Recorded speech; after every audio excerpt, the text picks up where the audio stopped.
রান্নার ঝামেলাবিহীন ঝটপট মাত্র 2 মিনিটে বাচ্চাদের জন্য খাবারের রেসিপি শেয়ার করছি। আসসালামু আলাইকুম প্রিয় দর্শক, বাচ্চাদের খাবার রেসিপির আজকের আয়োজনে রয়েছে খুবই পুষ্টিকর, স্বাস্থ্যকর, মজাদার বাচ্চাদের জন্য খাবারের রেসিপি। আর একদম রান্নার ঝামেলাবিহীন এই খাবারটা আপনি তৈরি করতে পারবেন একদম মাত্র অল্প সময়ের ভিতরেই, এবং আপনার বেবি কিন্তু খুবই মজা করে খাবে। তো এই খাবারটা তৈরি করার জন্য কি কি লেগেছে দেখা যাক।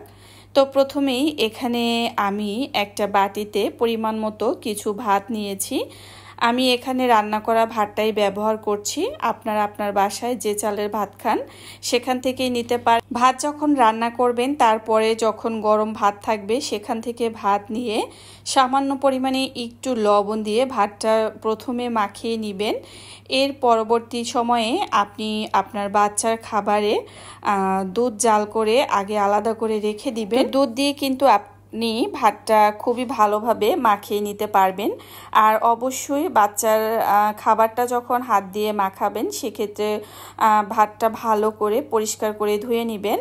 তো যাই হোক, আর আপনি যখন ভাতটা ব্যবহার করবেন, আপনি যদি এই খাবারটা রাতের বেলায় তৈরি করেন সেক্ষেত্রে দেখা যাবে যে ভাতটা ঠান্ডা হয়ে যাবে। তো এই ঠান্ডা ভাত যদি আবার গরম করতে যান সেক্ষেত্রে পুষ্টি গুণাগুণ অনেকটা নষ্ট হয়ে যাবে। তো আপনি যে দুধ দিয়ে মাখাবেন সেই দুধটা একটু গরম করে নিলেই কিন্তু পুরো ভাতটা গরম হয়ে যাবে। আর যারা গরুর দুধের খাবার বাচ্চাকে খাওয়াচ্ছেন না তারা চাইলে ফর্মুলা দুধটা দিয়েও কিন্তু খাবারটা তৈরি করে নিতে পারবেন। তো আমি কিন্তু এখানে আম নিয়েছি আর আপনাদের সাথে শেয়ার করছি বাচ্চাকে আমটা কিভাবে দিবেন। অবশ্যই পরিষ্কার পানি দিয়ে ধুয়ে তারপরে ভালো করে পরিমাণ মতো আম নিয়ে একটা জালির ভিতরে দিয়ে বা যেভাবেই হোক আপনি ছিদ্রযুক্ত একটা পাত্র ব্যবহার করবেন।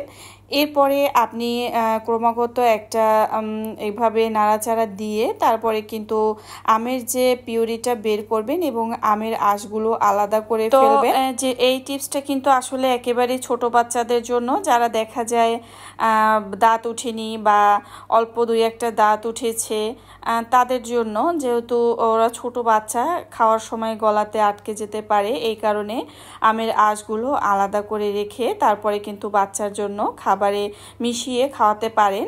আসলে আম দিয়ে তৈরি করে বাচ্চার জন্য বিভিন্ন রকমের খাবার কিন্তু তৈরি করা যায়।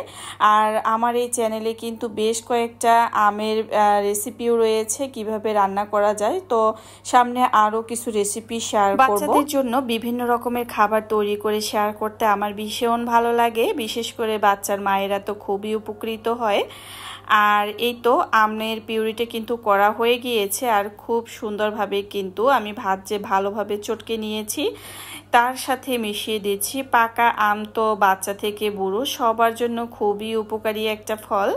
পাকা আমে বাচ্চার হজম শক্তি বৃদ্ধি করে এবং পাশাপাশি কোষ্ঠকাঠিন্য সমস্যা কিন্তু দূর করে থাকে। বাচ্চার মস্তিষ্কের কার্যক্ষমতা বৃদ্ধি করে, বাচ্চার চোখের সুস্থতা বজায় রাখে, বাচ্চার ত্বকের সৌন্দর্য বাড়িয়ে তোলে এবং বাচ্চার রোগ প্রতিরোধ ক্ষমতা বৃদ্ধি করতে সাহায্য করে। তো আর বাচ্চার এই আম খাওয়ালে নিয়মিত বাচ্চার যে স্বাস্থ্যকর যে একটা ওজন সেটাও কিন্তু বেড়ে যায়। অবশ্যই বাচ্চাকে সকালে বা বিকালের যে কোনো নাস্তাতেই কিন্তু বাচ্চাকে আম দিয়ে তৈরি করা খাবার খাওয়াতে পারেন, যেটা বাচ্চার স্বাস্থ্যের জন্য খুবই উপকারী। তবে রাতে বাচ্চাকে আম না খাওয়ানোই ভালো, সেক্ষেত্রে বাচ্চার ঘুমের একটু সমস্যা হতে পারে। তো যাই হোক, এভাবে যদি মজা করে আপনি ভাত, দুধ, আম দিয়ে বাচ্চাকে হাতের সাহায্যে চটকে চামচ দিয়ে বা হাত দিয়ে খাইয়ে দেন তাহলে দেখবেন বাচ্চা কিন্তু খুবই মজা করে খাবে আর এই খাবারটা কিন্তু সে বারবার খেতে চাইবে। আলহামদুলিল্লাহ, আমি আমার বেবিকে খাবারগুলো যেভাবে তৈরি করে খাওয়াই সে তো খুবই মজা করে খায়, আর যার কারণেই কিন্তু আপনাদের সাথে শেয়ার করা।